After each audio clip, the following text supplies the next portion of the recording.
আমি 100% শিওর হয়ে বলতে পারি ক্যারামেলটা দুধের সাথে মিক্স করে আজ পর্যন্ত কেউ পুডিং বানিয়ে খায়নি।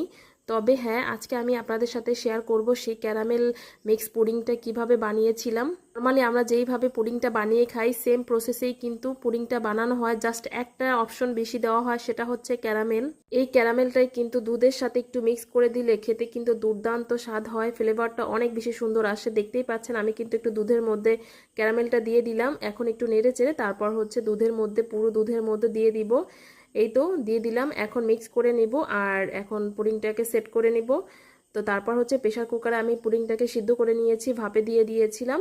10 মিনিট লেগেছিল প্রেশার কুকারে পুডিংটা সিদ্ধ হতে। এরপর দেখেন ফাইনাল লুকটা কত সুন্দর হয়েছে মাশাআল্লাহ।